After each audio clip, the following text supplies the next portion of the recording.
As fases da Lua, elas são geradas por meio da diferença de iluminação recebida pela Lua em relação ao Sol. E a Lua, ela é o único satélite natural da Terra, então ela é iluminada pelo Sol. E as suas fases implicam na formação de um ciclo lunar que dura aproximadamente um mês. Agora, sobre as 4 principais fases da Lua, que são a nova, crescente, cheia e minguante. E elas têm aproximadamente duração de 7 dias. A nova, ela corresponde ao início do ciclo solar, no qual a Lua está posicionada entre o Sol e a Terra. Nessa fase, a face iluminada pela Lua é aquela voltada integralmente para o Sol. Então, nessa fase, o que se observa da Terra é a face oposta, ou seja, a região não iluminada pelo Sol. Por essa razão, dizemos que a Lua nova é invisível aos observadores que estão na superfície terrestre, porque durante o dia é possível observar sua presença no céu e durante essa fase que ocorrem os eclipses solares. A crescente, ela é uma fase de transição entre a nova e o quarto crescente, ou seja, à medida que a Lua ela continua o seu movimento em torno da Terra, a face iluminada começa a aparecer. Na fase crescente, somente uma estreita faixa côncava se torna visível, correspondendo a menos da metade da face voltada para a Terra. A Lua cheia. Nessa fase, a Lua ela está posicionada do lado oposto do Sol, então conseguimos visualizar por completo a sua face iluminada. E uma vez que a Terra ela está posicionada entre a Lua e o Sol, nessa fase que acontecem os eclipses lunares. A Lua minguante é uma fase intermediária entre o quarto minguante e a Lua nova. Então, só vai se observar apenas uma estreita faixa convexa iluminada. Já as suas fases intermediárias são quarto crescente, crescente gibosa, minguante gibosa e quarto minguante. O quarto crescente é possível observar apenas metade da face iluminada da Lua. Por essa razão, ela é chamada de quarto crescente, uma vez que o que vemos da Terra é somente um quarto da superfície da Lua. A crescente gibosa. A fase é uma fase intermediária entre o quarto crescente e a cheia. Acontece quando a maior parte da face iluminada da Lua está visível. Minguante gibosa. Fase intermediária entre a cheia e o quarto minguante. A fase iluminada e visível da Lua diminui gradualmente, tornando-se menor do que na fase cheia. Nesse caso, ela tem aparência semelhante à fase da crescente gibosa, porém o lado que apresenta iluminação é o oposto dessa fase. Quarto minguante. A metade da Lua se encontra iluminada nessa fase, que corresponde dessa metade oposta daquela que observamos durante o quarto crescente. Em outros termos, a parte iluminada na fase do quarto minguante é aquela que se encontrava sem iluminação na fase do quarto crescente. Basicamente, então, as fases da Lua em ordem ficam assim: Lua nova, Lua crescente, quarto crescente, crescente gibosa, Lua cheia, minguante gibosa, quarto minguante e minguante. O ciclo lunar, também conhecido como lunação ou período sinódico, é um intervalo de tempo decorrido entre uma lua nova e outra. Esse período equivale a aproximadamente 29 dias e meio ou 29 dias, 12 horas e 44 minutos. Dessa forma, podemos dizer que cada uma das fases da Lua, levando em consideração as fases principais e as intermediárias, possui aproximadamente 3,6 dias de duração.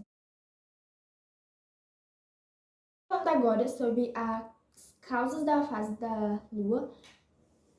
As fases da Lua são 4 no total, corresponde ao ciclo de iluminação desse astro, assim como a visão que nós temos dele do planeta Terra.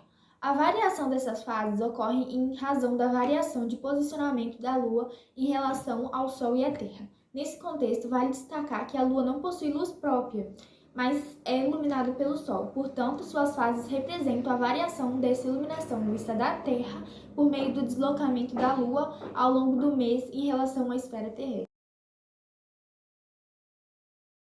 O efeito maré é o movimento que o mar realiza de subir e descer, e o principal responsável por esse efeito é o nosso satélite natural, a Lua. A Lua, ela está a uma distância relativamente pequena da Terra, ela é o corpo celeste que está mais próximo daqui, então ela acaba tendo bastante influência sobre as coisas que acontecem na Terra. O planeta Terra exerce uma força de atração sobre todos os corpos da sua superfície. E essa força de atração, ela consegue chegar até a Lua. Isso acontece por conta da lei da atração gravitacional universal do físico Isaac Newton. Essa lei diz que todos os corpos do universo se atraem mutuamente, com uma força proporcional ao produto das suas massas e inversamente proporcional ao quadrado da sua distância. Assim, as marés surgem por conta da atração gravitacional que a Lua exerce nas águas dos oceanos da Terra. Desse modo, a gravidade lunar faz com que a água dos oceanos da Terra se acumule do lado mais próximo da Lua e do lado mais distante dela, o que causa as marés altas. E, no meio das marés altas, existem as marés baixas. A amplitude da maré é a diferença entre a maré alta e a maré baixa. A maré alta é chamada de pré-mar e a maré baixa de baixa-mar. A amplitude da maré, ela varia de acordo com a posição que o Sol e a Lua estão em relação à Terra. Então, a maré, ela varia por conta das estações do ano, das fases da Lua. E, além disso, a geografia do lugar e a localização daquele lugar também vai estar afetando na amplitude da maré. Normalmente, ocorrem 2 marés altas e 2 marés baixas em um dia, e o intervalo entre uma maré alta e uma maré baixa é de 6 horas. A Lua é a principal responsável pelo efeito maré, mas ela não atua sozinha, porque são as forças de atração gravitacionais da Lua e do Sol sobre os oceanos, combinados com a rotação da Terra, que geram as marés. Então, a Lua, ela atrai uma porção de água na direção dela e do outro lado do planeta ocorre também uma outra elevação de água por conta da força centrípeta resultante do movimento de rotação da Terra. O Sol, ele tem um efeito similar, mas como ele está muito longe da Terra, ele não consegue estar atraindo tanta água, então as elevações geradas pelo Sol são menores. O perigeu ocorre uma vez por mês, que é quando a Lua está no seu ponto mais próximo da Terra. Ele causa um aumento de 20% na amplitude da maré. 2 semanas depois do perigeu, acontece o apogeu, que é quando a Lua está no ponto mais distante da Terra, e isso faz com que a amplitude da maré fique 20% menor. Relação entre as fases da Lua e as marés.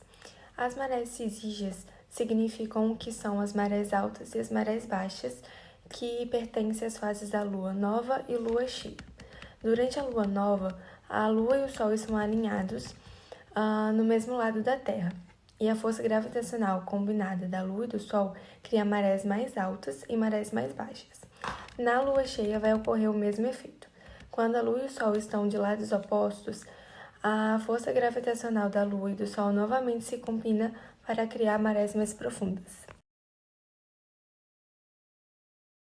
As marés de quadradura, que significam que são as marés baixas ou mortas, vão fazer parte das fases da Lua crescente e minguante.